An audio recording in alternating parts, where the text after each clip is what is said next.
Last week we talked about Marvel Studios Phase 2 and what was going to be coming to movie theaters after the Avengers. We talked about Iron Man 3 and Thor: The Dark World. This week we're going to catch up with the Marvel movies from 2014 and 2015. My name is Devin Faraci, and this is Badass Digest. Iron Man 3 is almost finished filming, Thor is finished filming, Captain America: The Winter Soldier has not begun shooting yet, so a lot of what we're talking about here may yet change before the film goes in front of cameras. But right now, this is what we do know. The end of Captain America: The First Avenger finds Cap waking up in the modern world, frozen, after 50 years in the ice after World War II. In the Avengers, he begins to try to find his way in the modern world, is lost, and not really sure what to make of the 21st century. Captain America: The Winter Soldier is going to pick up that thread in a pretty big way. What Marvel Studios seems to be drawing from for their Captain America movies is Ed Brubaker's run in the title.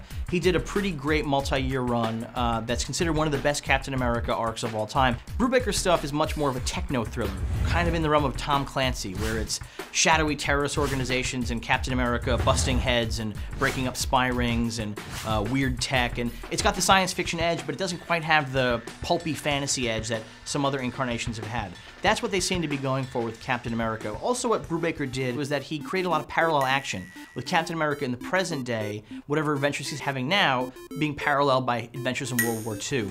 Because Captain America: The Winter Soldier is going to be heavily involved with the character of Bucky Barnes, I would expect to see that kind of parallel action continued in the movie. I would expect to see the idea that while Captain America is investigating the Winter Soldier in the modern day, we're going to be flashing back to World War II stuff. There was a ton of World War II that was left unexplored in the first movie, basically just jumped over in a montage sequence, and I think that this time around we're going to see a lot more of that. And I wouldn't be surprised if this time in World War II we actually see Nazis. In Captain America: The First Avenger, Marvel was a little bit hesitant to bring actual Nazis into it. They had Hydra, this terrorist group that was affiliated with the Nazis. But people were kind of wondering where were the real bad guys. And I suspect that in Captain America: The Winter Soldier, we're going to see some actual swastikas on the screen and Captain America delivering punches to some nasty Nazi jaws. So those are all the returning Marvel superhero movies, but what's new for Phase 2? Well, Marvel's doing something really interesting. They're creating a movie based on pretty obscure characters known as the Guardians of the Galaxy. Let's put it this way, there's a character named Groot who's a talking tree. There's a character named Rocket Raccoon who was created in the 1970s when everybody at Marvel was on drugs, and is in fact based on the Beatles song Rocky Raccoon. In fact, Rocket Raccoon in the comics is searching the entire galaxy for a copy of Gideon's Bible. So it's definitely this whole acid head 70s thing going on. So what's interesting about Marvel doing Guardians of the Galaxy is that it feels like Kevin Feige, president of Marvel, sort of understands something very important about superhero movies. They're not going to last. They're a fad, and they're a pretty profitable fad right now, but eventually people are going to get sick of seeing superhero movies all over again, just like they did after Tim Burton's Batman. So what do you do when you're a company whose entire basis is in comic book movies? Well, you make sure that you begin adapting comic books that aren't straight superhero movies. Guardians of the Galaxy is one of those. So Guardians of the Galaxy is a team of aliens and one human, a guy named Star-Lord, who run around the universe fighting evil. In the modern day comics, what they tend to do a lot is they tend to butt heads with larger cosmic menaces like the Annihilation Wave, or in the case of what we're going to see in the Marvel movies, Thanos. In the Marvel comics of the 1970s, Thanos is a titan. He's another one of these really weird 70s characters who's kind of fascinating. Thanos' thing, though, is that he's kind of a huge asshole, and he has this one obsession. He's in love with death. And not just the concept of death, because this is a comic book world, he's in love with the anthropomorphized version of death, which is a lady with a skull face.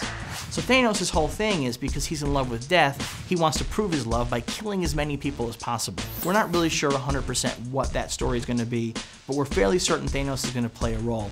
Guardians of the Galaxy is going to be the film that immediately bumps us right into Avengers 2. So Thanos, by the way, showed up at the end of the Avengers. If you sat through the credits, you saw Thanos. He's the big purple guy who turns and smiles at the camera. So he's established, we know he's going to be there, and we know he's going to be the villain of Avengers 2. As much as Marvel is the cheapest studio in the world, they're going to spend a lot of money on Avengers 2. When your last film made $600 million, there's no reason not to. So I think Joss Whedon's going to really get the ability to go big on this one. I suspect that Whedon's going to bring in a bunch of different characters. I think that we're going to see a lot of big Easter eggs that are going to go forward. There's no way to know how this movie is going to be, though, because nobody's even begun so much as outlining it at this point. I do think that this is going to be the make or break film. I think Avengers, the first film, was brought in on a budget, was brought in one of those things where there's a lot of back and forth arguments. I think that crystallized into something really interesting.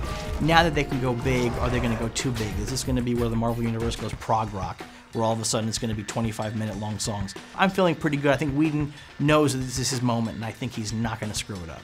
I'm pretty excited about Marvel Phase 2. I'm pretty excited about Marvel Phase 3.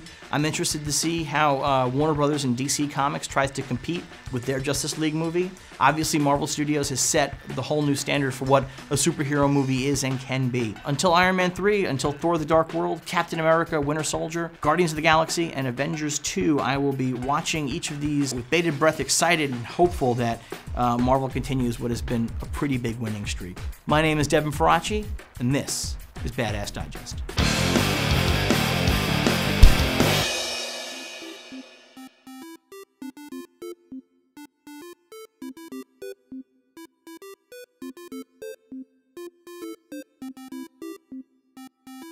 Get your film fix. Subscribe to CineFix.